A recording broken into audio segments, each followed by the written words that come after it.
Gracias por continuar con nosotros. 809-682-9850. Es un honor trabajar para todos ustedes.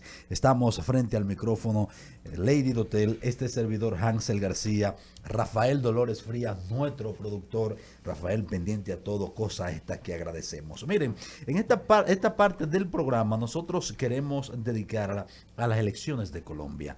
Fueron el pasado domingo, al menos la primera vuelta, porque la segunda vuelta creo que el 19 de julio, ¿verdad? Ya ustedes saben. Vamos a hablar de las elecciones en Colombia con Rolkin Lorenzo. Señor Rolkin, ¿cómo está usted? ¿Cómo va la vida? Muchas gracias, Hansel, y saludos a los radioescuchas de este importante espacio. Bueno, ¿qué pasó en Colombia? De repente, varias sorpresas, aunque Petro, todos sabíamos por las encuestas y también por su trabajo político, su posicionamiento, que era él quien iba a sacar la mayoría de los votos. Pero uno entendía como que iba a sacar más, quizá no suficiente para irse en primera vuelta, pero para quedar mejor posicionado. Pero entonces la sorpresa ha sido el ingeniero. ¿Cuál ingeniero? Lo cierto es que de todos estos casos que pasaron en Colombia, vamos a hablar con Rolkin, porque el ajedrez como que no pinta que haya, al menos desde mi punto de vista, un vaticinio certero. Dale para adelante, Rolkin. Bueno, Hansel, como bien has señalado, el pasado domingo en las elecciones de Colombia, sus resultados arrojaron varias sorpresas, pero yo creo que la sorpresa fundamental fue la relativa al hecho de que no pasó a segunda vuelta ningún candidato vinculado a los partidos liberal o conservador, vinculados directa o indirectamente. ¿Por qué digo el partido liberal y el partido conservador?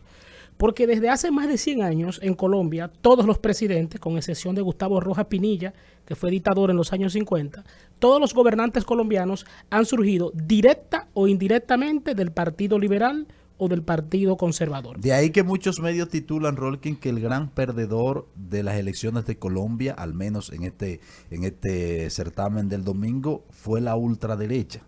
Yo creo que más que la ultraderecha, o además de la ultraderecha, también los partidos de tendencia de centro o socialdemócrata. Sí.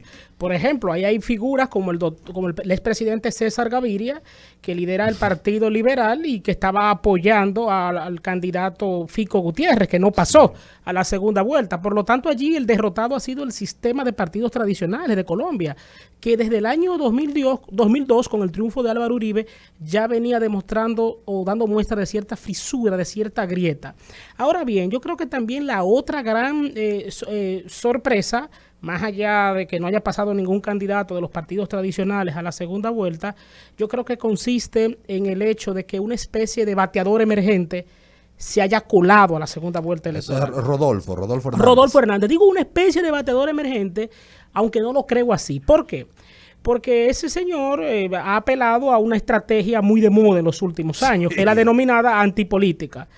Figuras aparentemente ajenas a la política que se publicitan, se mercadean electoralmente como antisistemas, pero cuando usted examina... Basado en un discurso totalmente populista. Totalmente, pero cuando usted examina la hoja de vida del señor Rodolfo Hernández, más allá de que tiene 77 años de edad, bien, con lo cual sería la persona más longeva en llegar a la presidencia de Colombia, uno se da cuenta que ha ocupado cargos en el sistema que dice adversar. Él fue alcalde de Bucaramanga, una ciudad fronteriza y muy importante de Colombia. Pero yo creo, Hansel, que si bien ha habido sorpresas, no es una sorpresa para nada que en Colombia se dé una segunda vuelta electoral. Desde la instauración de la figura de la doble vuelta electoral en el sistema electivo colombiano, ningún presidente ha logrado ganar en primera vuelta. Wow. Ninguno. El sistema colombiano, donde las ideologías todavía pesan mucho, empuja obligatoriamente o genera que haya coaliciones determinantes para una segunda vuelta. Ahora bien, yo creo que hay otro punto que no se puede perder de vista, y es el tema venezolano. Tanto a Gustavo Petro, desde un primer momento, la oposición, sus adversarios, lo han tildado o han centrado su campaña comparándolo o equiparándolo a una especie de Chávez. Yo, si bien considero que entre Chávez y Petro hay coincidencias ideológicas que son innegables, específicamente de izquierda, sin embargo, yo creo que no se puede hacer un paralelismo total entre ambas figuras. ¿Por qué? Primero, los orígenes de Chávez y la evolución institucional de Petro son totalmente distintos. Y vamos, hagamos un poquito de recuento histórico. Sí. Chávez no militó, contrario a Petro, en ningún movimiento guerrillero en Venezuela. Por el contrario, Chávez surge de las propias Fuerzas Armadas venezolanas. Organizadas, de unas Fuerzas Armadas que desde el año 1982 había clandestinamente un movimiento de izquierda que detona en una intentona golpista el 4 de febrero de 1992. Cuando Chávez llega al poder en el 98 por vía de elecciones, Chávez no había tenido ninguna experiencia en la administración civil. Todo lo contrario ocurre con Petro, quien, si bien fue miembro de la guerrilla del M-19, hay que tener en cuenta que esa guerrilla en el año 1991 se disuelve tras unos acuerdos de paz con el entonces presidente César Gaviria. Y desde 1991 a la fecha, Gustavo Petro ha ocupado distintos cargos en la administración pública colombiana que van desde diputado, allí se le llama representante, senador, alcalde de Bogotá, y contrario a Chávez, como decía, no ocupó ningún cargo en la administración pública previo a llegar a la presidencia, lo cual tal vez explica la improvisación con la que manejó ese país. En ese caso, Rolkin, Chávez fue producto de una circunstancia, de una coyuntura. Petro es producto de un proceso. Sí, totalmente. Y además, Hansel, muy en línea con lo que acertadamente acabas de señalar, la Venezuela de 1998 que permitió la llegada de Chávez era una Venezuela con una institucionalidad fracturada totalmente, con instituciones muy débiles, muy deterioradas desde 1992. Lo contrario ocurre en Colombia actualmente. Yo creo que las instituciones colombianas son tan sólidas, aunque perfectibles como todas, que pueden detener cualquier proyecto autoritario de Petro o de cualquier candidato. Claro. Basta solo analizar la Corte Constitucional colombiana. Cuentan, Rolkin brillante, cuentan Sergio Fajardo, por ejemplo, y Federico Gutiérrez. Bueno, lo de Sergio Fajardo fue muy mínimo, estamos hablando de un 4 y tanto, pero algo suma.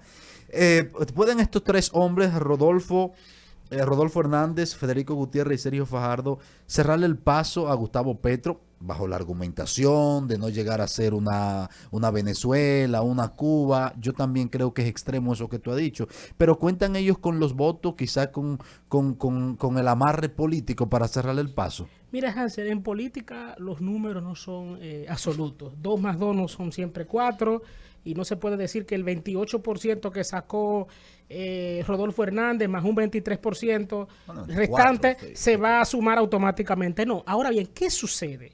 Que quien quedó fuera de la segunda vuelta, Fico Gutiérrez, es el candidato de Álvaro Uribe. Sí. Pero no solamente es el candidato de Álvaro Uribe, es el candidato... Bueno, en quien Álvaro se refugió. Exacto, es el candidato que concentra un electorado de personas que en su totalidad son antiizquierda, pero específicamente antipetro. Ese 23% que sacó el candidato que quedó fuera de la segunda vuelta y que va a ser determinante para determinar, valga la redundancia, quién va a ganar, ese 23% está compuesto, insisto, por personas que son de izquierda en su totalidad, que son contrarios a la izquierda, perdón, y que jamás votarían por Gustavo Petro. A eso yo le sumo, y perdóname, Rolkin, que los votos que alcanzó Gustavo Petro, no estamos hablando de una extensa cantidad en relación al 2018, cuando peleó de Duque, pues ahora sacó 500,000 y pico de votos más. Yo creo que llegó a su techo, al menos por sí solo. Bueno, podríamos decir que sí, porque hay que tener en cuenta que Gustavo Petro, esta es la tercera ocasión en la que opta por la presidencia de la República. Yo creo que en política no siempre... en política no siempre la tercera es la vencida. Yo pongo siempre el ejemplo de Lula da Silva, quien aspiró en varias ocasiones a la presidencia de Brasil desde finales de los 80 y lo tuvo en la cuarta ocasión. Que tú tienes que volver volver a analizar a Lula. Claro. Se proyecta como, por el momento, potencial ganador de las elecciones que se van a celebrar en Brasil el 26 de octubre de este año. De ahí mi interés. Claro, entonces yo insisto, Hansel, que no se puede entender que las sumas en política y en un escenario de segunda vuelta es automático, que todo el que se quedó fuera de la segunda vuelta va a volcar la totalidad de sus votos a apoyar a uno u otro candidato. Ahora bien, yo entiendo que al candidato Gustavo Petro el escenario le hubiese sido más favorable a una segunda vuelta si quien hubiese quedado fuera de la segunda vuelta hubiese sido Rodolfo Hernández. ¿Por qué? Porque Rodolfo Hernández, más allá de que es un candidato emergente, está con sus simpatizantes son plurideológicos. Sí, ahí hay hay personas de distintas corrientes. Ahí hay centro derecha, hay centro izquierda, hay personas que hasta simpatizaron en un momento con la insurgencia guerrillera, por lo tanto, si hubiese quedado ese candidato fuera de la segunda vuelta, su voto se iba a dividir. Y yo estoy casi seguro que él iba a dejar libremente a su cuerpo electoral a decidir por quién votar. Yo no sé si tú conteste conmigo, pero aquí habría que subirle también la abstención de gente que no fue a votar por entender que, bueno, no se identificaba con ninguna de las propuestas o que su sufragio no iba a ser determinante. Sin embargo, ahora gente que sea antiizquierda totalmente y que vea, entre comillas, para ellos amenazado el país de caer en manos de la izquierda, se levante a votar por otro candidato y evitar el mal menor. Bueno, yo creo que Mario Vargas Llosa siempre señala que a veces hay que elegir entre el menos malo. Sin embargo, yo creo que la historia de Colombia desde el año 2010 es muy distinta. ¿Por qué? Porque el país entró en un proceso donde la guerrilla, la insurgencia, se fue adhiriendo poco a poco al juego democrático. Claro. Si bien hubo un acuerdo de paz, todo ese resentimiento y todo el dolor de las víctimas está latente ahí. Y naturalmente todo candidato que explote ese resentimiento, ese espíritu de venganza que con razones o no tiene cierta gente, puede capitalizar mucho caudal político. Mira, totalmente de acuerdo contigo. Sin embargo, a propósito de ese planteamiento que haces, se me ocurre hacerte la siguiente pregunta o abrir la brecha para el siguiente análisis. Entonces, ¿qué pasó con Ingrid Betancourt? Secuestrada por la guerrilla. ¿Cuántos años tuvo Ingrid Betancourt? Más de 10 años secuestrada por la guerrilla. Ahora se presenta como candidata y hace un papel casi insignificante. Sí, mira lo que pasa, Hansel. Como tú bien señalas, Ingrid Betancourt, que fue candidata en las elecciones del año 2002, fue secuestrada siendo candidata presidencial en 2002 y liberada en el año 2008 en la denominada Operación Jaque, que lideró el general Montoya, que luego fue embajador colombiano en República Dominicana. Sí. Doña Ingrid Betancourt se fue a vivir a Francia, que es el país de la cual ella es titular de una segunda nacionalidad. Sí. Y yo creo que hubo algo que generó que ella, en cierta forma, de ese prestigio generado por el secuestro, y que lo manejó con mucha gallardía, sí. Pero hubo una situación que yo creo que le restó mucho prestigio y mucha valoración popular, y fue el hecho que ya viviendo en Francia tras la liberación, ella decidió demandar al Estado colombiano. Eso yo creo que tal vez con sus razones, pero tal vez no se supo comunicar, ella no lo supo comunicar. Si tenía aspiraciones políticas a futuro, no era el paso. Claro, entonces eso degradó mucho su valoración en ciertos sectores, especialmente en la clase conservadora colombiana. Y el hecho como de irse y dejar Colombia atrás. Ok, dejé esta etapa de mi vida, dejé Colombia atrás y me voy. Sí, ¿no? Claro. Y mire, increíblemente, usted sabe que el secuestro es considerado uno de los peores delitos, porque acarrea engloba varios tipos penales. Claro, hay líderes latinoamericanos que de haber sido secuestrados luego llegan a la presidencia. Hay un caso, claro, guardando la distancia, muy llamativo, que es el del expresidente argentino Mauricio Macri, quien fue secuestrado a mediados de los años 90, y el caso también en Colombia de Francisco Santo Pacho, que fue secuestrado por los extraditables en el año 1991. Y en 2002 fue elegido vicepresidente de la República. Pero son personas que una vez han salido del secuestro, se han convertido en activistas en la lucha contra el secuestro, que parece que no fue el caso. Han capitalizado eso socialmente. De doña Ingrid Betancourt. Indudablemente. Rolkin, ¿cómo queda Álvaro Uribe?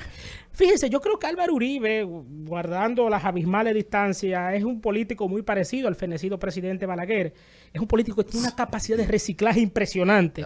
Y lo explico por lo siguiente. Uribe gana las elecciones en el año 2002, cuando las encuestas lo ubicaban meses atrás hasta en un tercer lugar. Gobierna Colombia en 2 periodos consecutivos con logros palpables, aunque con puntos negativos, naturalmente. Claro. Y en el 2010 le entrega la presidencia a quien era su ministro de Defensa, al presidente Juan Manuel Santos. Sí. Santos y él se divorcian políticamente y Uribe abandona la coalición política en la cual formaba parte con Santos y funda un nuevo partido político. Y en el año 2018 vemos lo que pasa. En un primer intento, ¿no? En un primer intento, en el Increíble. 2014, su candidato pasa a la segunda vuelta. Con un candidato no tan bueno. No tan bueno. Y en el 2018 llega a la presidencia Iván Duque, que es su pupilo. Bestial Uribe. Entonces bestial, no hay duda mano. de que el partido va a salir fuera del poder porque su candidato no pasó a la segunda vuelta, pero en caso de ganar Rodolfo Hernández, el uribismo va a tener cierto peso, porque Rodolfo Hernández solo puede ganar las elecciones si en cierta forma le da ciertas garantías al uribismo que va a pasar a la oposición. Y de hecho, el candidato de Uribe, Fico Gutiérrez, manifestó inmediatamente que iba a apoyar a Rodolfo Hernández. Sí. Por último, Rolkin, vaticinio para la segunda vuelta. Por el momento, 19 de julio, ¿verdad? Mire, por el momento, salvo que ocurra un hecho sobrevenido, yo creo que las posibilidades de Gustavo Petro son muy remotas, por lo que he explicado. Yo estoy de acuerdo contigo. O sea, yo estoy de acuerdo contigo. De repente yo dije eso el otro día, o creo que insinué decirme, tú estás loco, un hombre. Digo, ustedes verán. Claro. Ustedes verán. Bueno, Rolkin, agradecerte que haya venido con nosotros a analizar este proceso de las elecciones en Colombia. Tienes que volver antes que se dé la segunda vuelta y después, por supuesto que sí. Rolkin, ¿dónde puede seguirte la audiencia? Me pueden seguir en mis redes sociales, Rolkin Lorenzo Jiménez, en Twitter e Instagram. Bueno, Rolkin, eres brillante, orgulloso de ti, orgulloso de ser tu amigo, regocijado de compartir el micrófono contigo. Muy amable. Bueno.